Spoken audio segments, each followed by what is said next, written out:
You know, I can't believe it's taken me 10 years of trying to perform on the bike, doing fondo events, racing, to get this one right, to figure it out, but I finally had the Eureka moment. And I'm sure you've probably heard elite athletes talking about this, or maybe it's the guy or girl in your local bunch who's all of a sudden taken their performance to the next level. And that is, it wasn't until I got my nutrition right, until I really dialed in what I was consuming, particularly pre, during, post-training and events, until I was able to go next level. So this Eureka moment happened for me at a recent UCI qualifying event here in Queensland called the Tour de Brisbane, a 110-kilometre road race, which is age specific. And if you do well, you qualify to compete at the UCI World Titles in your age group. I'm 41, so I was in the 40 to 44 category. Now, before we run through this event, and I use my power data to demonstrate to you my ability to operate at a high level for 3 hours. For me, and let me be clear, I didn't win, I didn't podium, I'm not here to brag, I just had a super solid 3 hours on the bike for me. It's a self-improvement story with a big lesson that I have learned, which I feel like I can share with others in this video. So it all started at 4:50 a.m. after a terrible sleep on a Sunday morning with the event about to commence at 6:30 a.m. So lined up on the counter in my hotel room, I had all these things prepared for the morning, starting with a substantial bowl or a cup and a half of Active Balance fruit and seeds, gluten-free muesli, total 80 grams of carbs with some coconut milk. A third of a cup of blueberries, let's round that up to 10 grams of carbs. A tablespoon of honey, let's round that down to 15 grams of carbs. A large banana, that's 30 grams of carbs, and a yellow Powerade, that's 35 grams of carbs. I also had a black coffee, 0 grams of carbs, but it's good to get a caffeine hit before you race and also helps you clear the bowel.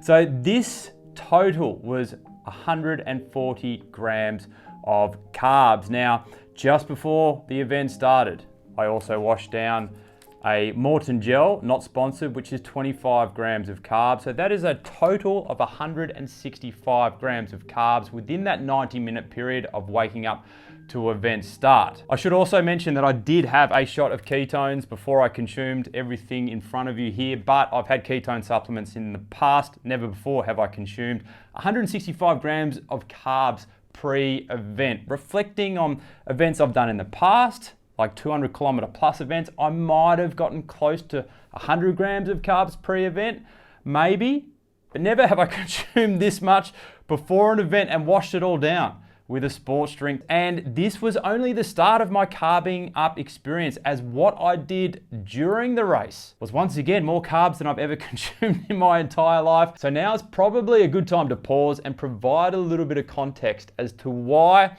I have been doing nutrition the same old dickhead way for the past, I reckon I've been doing races and events for 10 years. In other words, what's caused this inflection point? So for the past 10 weeks, I have been working with expert sports dietitian Steph Cronin. Meaning, what I'm doing here is personalized expert advice, well backed by research. In fact, I'll link to some studies below, including a video to our favorite science-backed cycling data man himself, Dylan Johnson, which validates these carbohydrate quantities that I'm taking. Now, I caught up with Steph just before this event, and she outlined my specific individualized nutrition target for the Tour de Brisbane, which for most people is around 2 to 3 grams of carbs per kilogram of body weight pre-event. I'm 77 kilos, so I was targeting 150 grams of carbs pre-event. Now, how you get those carbs in will vary based off of you as an individual and how much time you have between wake up and the start line. I only had 90 minutes, hence why I had a gel and a liquid, so it was easier to get down. You also want to ensure you've got some variation in the carbs, such as fructose, glucose, etc., because that's going to help you absorb things a lot better. Now, with Steph, in the past, if I'm to be honest with you, we've done a lot of work over at the Road Cycling Academy, and I've heard her talk about this volume of carbohydrates many times before, but I've always been like, really? That much? I didn't kind of believe it. Let's just say I was a skeptic until now. So the event started, and boy was this a fun first 20 kilometers, darting through Queensland's capital city of 2.8 million people, Brisbane, and to host this particular event. This was the city's biggest road closure operation in its history, and as you can see from this footage, we are darting through the CBD, through stations, tunnels, more tunnels, bike paths, bridges, and more bridges, including having to produce a lot of watts at times, hanging onto the wheel or trying to hang onto the wheel of some of Queensland's best masters riders making their presence felt. So if we were to break this event down, I would say this first section was about 45 minutes in length. And as you can see from my data, it was surgy, a lot of work over threshold, which is basically how many watts you can hold for an hour, which is that green dotted line currently at 340 watts for me. In other words, that first section was fatiguing. A lot of riders would drop. Now in that first 45 to 60-minute period, I had one of these. This is a Coot-tha bar. Once again, not sponsored, but I do know the lady that makes these. She actually went to school with my sister. So I know firsthand these are made well. This version as well, with the raisins, also comes in at a whopping 36 grams. I also had another one of these, a Morton gel, and I was sipping on some watered down Powerade. So in that first 45 to 60 minutes, I had roughly 75 grams of carbs, which I have, once again, never consumed that volume of carbs within the first hour, especially after never consuming 165 grams of carbs to get myself going. Now, after we got out of that technical part of the event, things calmed down. And you can actually see that from my data. There's a lot more activity below that green line for about half an hour. Now, during that half hour, while things were calm, I had another Coot-tha bar, and we were also entertained by a man riding his bike without a seat. It snapped off, and you can see it there in his back pocket. Lloyd is his name, and he actually rode like that for the final 70 kilometers. I take my hat off to you, mate. Well done. Next up, you can see the data now change for the next 1 hour plus. At, above, or just below that green dotted line threshold.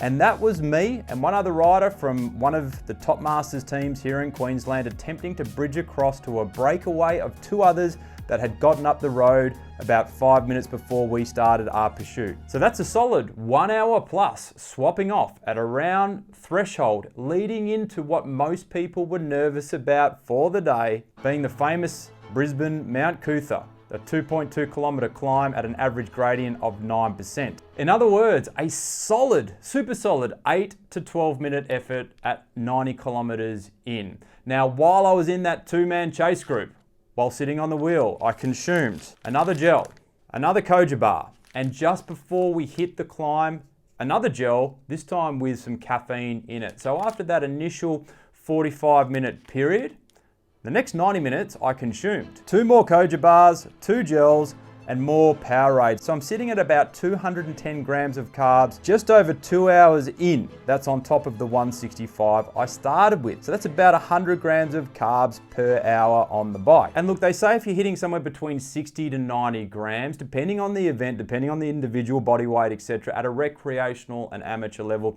you're doing a pretty good job. And for me, I have never consumed this volume of carbs before during a race. Now, we get to the bottom of this climb and the legs are feeling fatigued. I've got a lot of self-doubt creeping in because I've just pushed it a fair bit for a solid hour, including that surgy start. Shortly into the climb, my breakaway chase companion gets cramp and drops off, adding more doubt in my mind, thinking to myself, surely I'm blowing up next. But despite the fatigue in the legs and some self-doubt continuing to creep in, I'm energized. I'm feeling really good on the bike. So I'm driving it.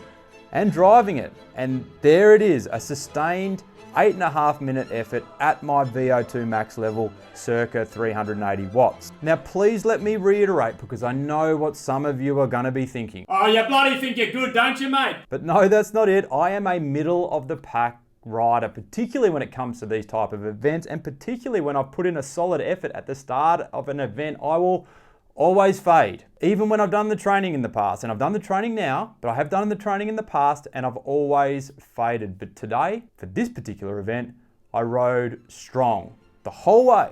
When you get to the top of Coot-tha as well, where my GoPro died, you kind of think you're finished, but you're actually not. It undulates, and during that undulating period, one of Queensland's best masters riders, who ripped it up Mount Coot-tha at a ripping 7 minutes and 46 seconds. He goes past me, and I try to jump onto his wheel, and he starts ripping my legs off. As you can see, I'm having to dish out these juicy anaerobic bursts to keep up. Then I'm swapping off with him after we get back down to the flats. more VO2 work, more threshold work. Now at this point, I'm only sipping on my final bit of Powerade in my bottle. So maybe 10 to 15 grams I had left, but I was carb to the eyeballs before the climb, and I don't feel like I needed extra carbs leading in to the finish. Now we get 2 kilometers to the finish. We caught the breakaway of 2. There's 4 of us left. I don't podium, so you know where I finished, but it's not about where I finished. As I said at the start, it's about getting to the finish line, reflecting immediately and going, geez, I rode strong, stronger than ever for 3 hours. I typically fade. I didn't fade. I feel like, not sure whether I could, but I feel like I could ride like this for another hour.